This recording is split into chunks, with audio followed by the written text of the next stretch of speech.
Ito na yon, isang magandang halimbawa ito ng pag-asa o ng piliin at gamitin ang sariling atin.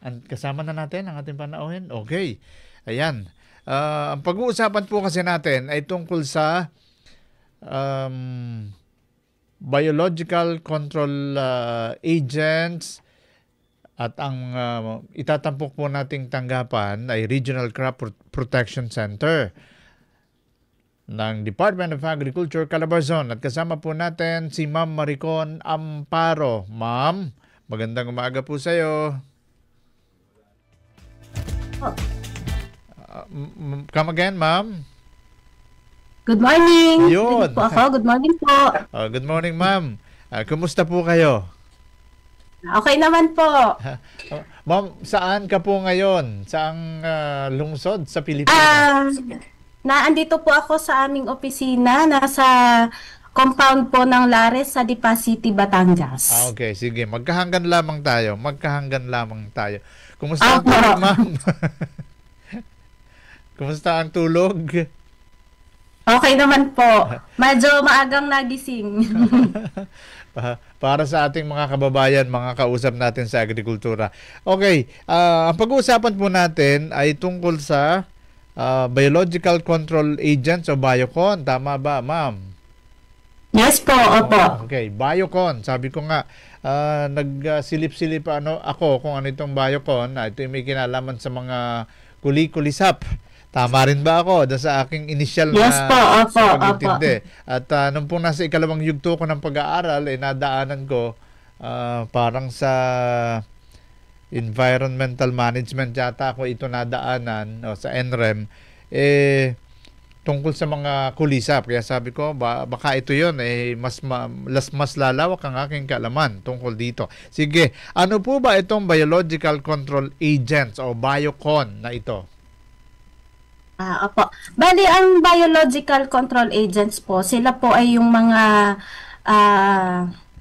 anong tawag dito? Mga, kumbaga, biological, mga buhay na organismo po na ginagamit natin sa panlaban po sa ating mga peste. So, sila po ay isang makakalikasang pamamaraan ng pagsugpo po ng mga peste. Yun. So, tama. Nare-recall ko sa NREM ko nga, Environmental Management, na nadaanan ko ito, pangangalaga sa kalikasan, pangangasiwa ng mga halaman gamit ang makakalikasang paraan na hindi gagamit ng mga commercial o anong tawag natin doon sa pesticides. Yes po, mga synthetic. Synthetic pesticides. Yan. At ang gagamitin, sabi ni ma'am, ay mga kulisap. Insekto. Buhay na organismo po. Buhay hindi na lang organismo. Not necessarily insekto. Opo. May insekto, meron din pong iba. Okay, sige. Ituloy mo, ma'am, ang pagpapaliwanag. Actually, meron po akong prepare na presentation. Okay, sige po. I-share ko po ba? Ayan. Hindi ko po nakikita pa. Hindi pa namin nakikita. Lang po. Sige po. Take your time, ma'am. Ayan, kita na po. Kita na po ba? Yes po, nakikita ko na ang Lares. Tagapakinig. Ayan, ang Lares. So, isang magandang umaga po sa lahat ng nakikinig sa Usapang Agrikultura. Isa pong karangalan ang maging panauhin nyo, tagapagsalita ngayong umaga. Nais ko rin pong ipaabot ang taos-pusong pasasalamat sa pamunuan po ng aming tanggapan sa pangunguna po ng aming masipag na Regional Executive Director, si Sir Fidel Libao, at sa walang sawang suporta po ng aming Center Chief, si Ma'am Pamela Marasigan.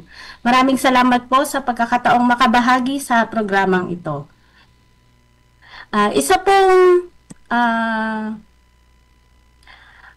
ang BA Calabarzon po, Regional Crop Protection Center o RCPC ay nagsisilbing katuwang ng ating mga magsasaka sa pagsusulong ng ligtas at epektibong pamamaraan sa pagsugpo ng mga peste ng halaman. Ilan sa mga pangunahing serbisyo po namin ay yung pagkoconduct ng pest monitoring at surveillance, plant pest diagnosis, biocontrol agent production at pest management and public advocacy. Sa ating talakayan po ngayong umaga, bibigyang focus po natin ang Biological Control Agents o BioCon, isang makakalikasang pamamaraan ng pagsugpo ng mga peste. Atin pong tatalakayin kung ano-ano ba ang mga ito, bakit ito epektibo, paano po ito makakatulong upang mapanatiling ligtas at masagana ang ating ani na hindi tayo umaasa sa mga pestisidyong kemikal. Kaya't inaanyayahan ko po kayong manatili sa inyong mga radyo, sabay-sabay po nating tuklasin ang kapangyarihan ng kalikasan sa pagsugpo ng peste sa pamamagitan ng biocontrol. Ano nga po ba ang BioCon? Itanong na po kanina, elaborate lang po natin. Ang Biological Control Agents o BioCon ay mga buhay na organismo, karaniwang mga natural na kaaway ng peste o natural enemies, na ginagamit para mabawasan po o mapigilan ang dami ng mga nakapamiminsalang insekto, damo, patoheno at iba pang peste ng taniman.